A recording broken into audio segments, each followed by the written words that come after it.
শিল্পাঞ্চলের সেরা 5টি খবর নিয়ে আপনাদের সামনে আমি স্মৃতি। সকাল সকাল রবিবাসরীয় প্রচার শুরু করেছেন আসানসোল লোকসভা কেন্দ্রের বাম প্রার্থী জাহানারা খান। আসানসোল দক্ষিণ বিধানসভা মহিশিলা কলোনি এলাকায় পায়ে হেঁটে তিনি প্রচার করেন। তবে দেখা যাচ্ছে আসানসোল লোকসভা কেন্দ্রে এই মুহূর্তে প্রচারে এগিয়ে বাম প্রার্থী জাহানারা খান।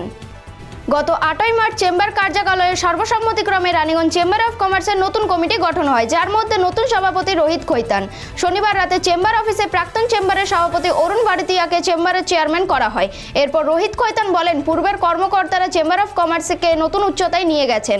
তারই সাথে তিনি এও বলেন, রানীগঞ্জ চেম্বার অফ কমার্স এর আগে প্রশাসনের কাছে রানীগঞ্জকে মহকুমা করার দাবি জানিয়েছেন এবং নতুন বোর্ড গঠন হওয়ার সাথে সাথে তিনি প্রশাসনের কাছে আবারও দাবি তুলে ধরবেন।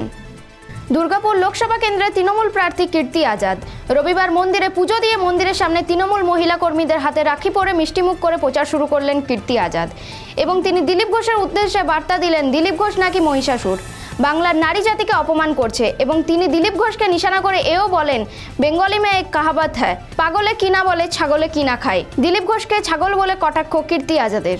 রবিবার আসানসোলের জেলা হাসপাতালের এক প্রসূতির মৃত্যু ঘিরে উত্তেজনা। চিকিৎসা গাফিলতির অভিযোগ তুলে হাসপাতালে বিক্ষোভ দেখায় মৃতার পরিবারের সদস্যরা। মৃতার নাম লাভলি গোয়েল। বিক্ষোভ চলাকালীন হাসপাতালে নিরাপত্তা রক্ষীকেও মারধর। মৃতার পরিবারের দাবি করেন, এই ঘটনায় অভিযুক্ত চিকিৎসক ও নার্সের বিরুদ্ধে ব্যবস্থা নিতে হবে হাসপাতাল কর্তৃপক্ষকে। লোকসভা 2024 ভোটকে সামনে রেখে দুর্গাপুরে 36 নম্বর ওয়ার্ডে তৃণমূল কংগ্রেসের পক্ষ থেকে মায়াবাজার এলাকায় দুর্গাপুর লোকসভা কেন্দ্রের তৃণমূল প্রার্থী প্রাক্তন ক্রিকেটার কীর্তি আজাদকে নিয়ে শনিবার সন্ধ্যায় সভা অনুষ্ঠিত হয়। এই সভায় শতাধিক বিজেপি কর্মী তৃণমূল কংগ্রেসে যোগদান করেন। এই সভায় উপস্থিত ছিলেন পাণ্ডেবশ্বরের বিধায়ক তথা তৃণমূল কংগ্রেসের জেলা সভাপতি নরেন্দ্রনাথ চক্রবর্তী। এছাড়াও উপস্থিত ছিলেন তৃণমূলের নেতা ও কর্মীবৃন্দ। শিল্পাঞ্চলের সেরা 5টি খবর এখনকার মতো এই পর্যন্তই। চোখ রাখুন পরবর্তী খবরের জন্য খবর বাংলার স্ক্রিনে। খবর বাংলা, খবরের খবরদারি।